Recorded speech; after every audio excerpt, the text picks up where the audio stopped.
اللہ کے محبوب کا ایک فرمان سنیے، ہر دین کی ایک الگ شناخت ہوتی ہے، الگ پہچان ہوتی ہے، ہر دین کا ایک تشخص ہوتا ہے جس سے وہ دین پہچانا جاتا ہے۔ فرمایا اسلام کا تشخص حیا ہے۔ اب مجھے یہ بتائیے، ہر وہ رسم، ہر وہ طرز زندگی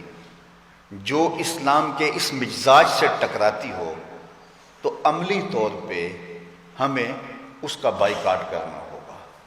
اور اس کے لیے ہمیں کوشاں ہونا پڑے گا، اس لیے کہ اسلام کا مزاج یہ ہے کہ اسلام ہمیں درس حیا دیتا ہے، صرف درس حیا نہیں دیتا بلکہ رسول رحمت نے فرمایا ہر دین کی ایک الگ پہچان ہے، ایک شناخت ہے اس دین کی۔ اسلام کی شناخت حیا ہے، اور حیا ایک ایسی دولت ہے جب یہ روحوں میں اترتا ہے اور من میں سماتا ہے تو اللہ تعالیٰ جل شانہ کی رحمتیں اس شخص کے اوپر نازل ہوتی ہیں۔ سب سے زیادہ اس کائنات میں حیا کرنے والے، حدیث پاک میں آتا ہے حضور علیہ الصلوۃ والسلام کواری لڑکی پردے میں جس طرح سمٹی ہوئی ہوتی ہے، فرمایا اس سے بھی زیادہ حیا کرنے والے تھے۔ تو ہمیں درس حیا کا دیا گیا، اور ایک مقام پہ یوں ارشاد فرمایا گیا کہ حیا اور ایمان یہ دونوں جڑی ہوئی چیزیں ہیں،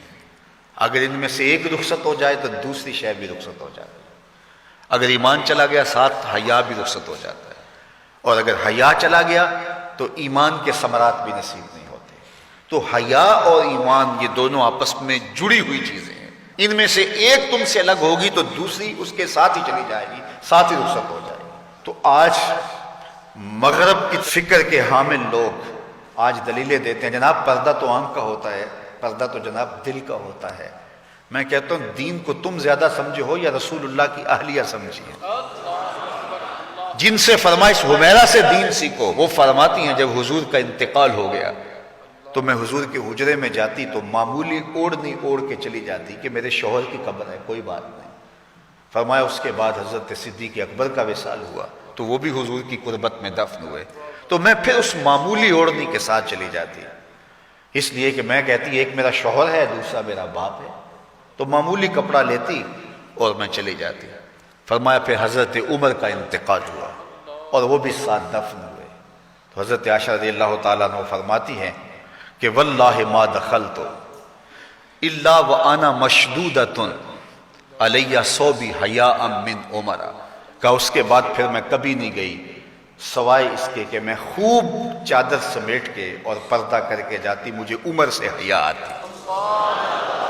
تو جو قبر میں اتر چکے ہیں ام المومنین تو اس سے بھی حیا کرتی ہیں اور اپنے کو سمیٹ لیتی ہیں، تو کیا رسول اللہ صلی اللہ علیہ وآلہ وسلم پر وہی جس خاتون کی آغوش میں اترتی رہی ہے ان سے زیادہ بھی کوئی دین جانے گا، ان سے زیادہ بھی کوئی سمجھدار ہو سکے گا؟ تو یہ اصطلاحات کہ جناب آنکھ کا پردہ ہوتا ہے اور دل کا پردہ ہوتا ہے، یہ ساری چیزیں مغرب کی طرف سے ہمارے اندر داخل کر دی گئی ہیں کہ اس قوم کو حیا کے جوہر سے خالی کر دیا جائے، چونکہ وہ جانتے ہیں کہ ان کے رسول نے فرمایا ہے حیا اور ایمان لازم و ملزوم ہیں، ان میں سے ایک رخصت ہوگا تو دوسری چیز بھی رخصت ہو جائے گی۔ تو یہ ان کو اگر کہا جائے کہ ایمان کو ترک کر دیا جائے تو یہ تو کبھی بھی نہیں کریں گے، تو لہٰذا طریقہ یہ ہے ان کو بے حیا کیا جائے۔ جب حیا کا جوہر لٹ جائے گا تو پھر نتیجہ کیا ہے؟ ایمان کے ثمرات بھی ان کو نصیب نہیں ہوں گے، ان کے نام پھر مسلمانوں والے رہ جائیں گے، لیکن ایمان جو روح کی گہرائیوں میں اتر کر کے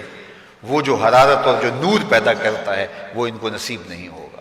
اور یہ جو ہے وہ عجیب ایک بے چینی کی زندگی گزاریں گے، آدھا تیتر اور آدھا بٹیر، عجیب قسم کا یہ ایک جو ہے وہ معجون مرکب بن جائیں گے، ان کے پاس کچھ بھی نہیں رہے گا۔ تو اس لیے ایک ہی بات ہوگی، اس چمن میں پیروے بلبل ہو یا تلمیذ گل، یا سراپا نالا بن جا یا نوا پیدا نہ کر۔ تو آج دنیا کے اوپر ہم رسوا جو ہو رہے ہیں تو اس کا سبب یہ ہے کہ ہم آدھے تیتر اور آدھے بٹیر۔ علامہ اقبال نے جب شکوے کی زبان کھولی تو لہجہ بڑا تلخ ہو گیا، لیکن جب جواب آیا تو سارا نشہ اتر گیا۔ جب شکوہ ہوا تو لہجہ یہ تھا کہ تیرے کعبے کو جبینوں سے بسایا ہم نے، نوع انسانی کو غلامی سے چھڑایا ہم نے، تیرے قرآن کو سینوں سے لگایا ہم نے، پھر بھی ہم سے گلہ ہے کہ وفادار نہیں، ہم وفادار نہیں تو بھی تو دلدار نہیں۔ بہت سخت لہجہ ہو گیا، فتویٰ بھی متوجہ ہوا، لیکن جب جواب آیا تو سارا نشہ اترتا ہے۔ لفظ وہی ہے، صرف صیغہ بدلتا ہے۔ اب آواز ادھر سے آ رہی ہے، صفائے دہر سے باطل کو مٹایا کس نے، نو انسانی کو غلامی سے چھڑایا کس نے، میرے کعبے کو جبینوں سے بسایا کس نے، میرے قرآن کو سینوں سے لگایا کس نے، تھے تو آبا وہ تمہارے ہی مگر تم کیا ہو، ہاتھ پہ ہاتھ دھرے منتظر فردا ہو، ہر کوئی مست مئے ذوق تن آسانی ہے، تم مسلمان ہو یہ انداز مسلمانی ہے،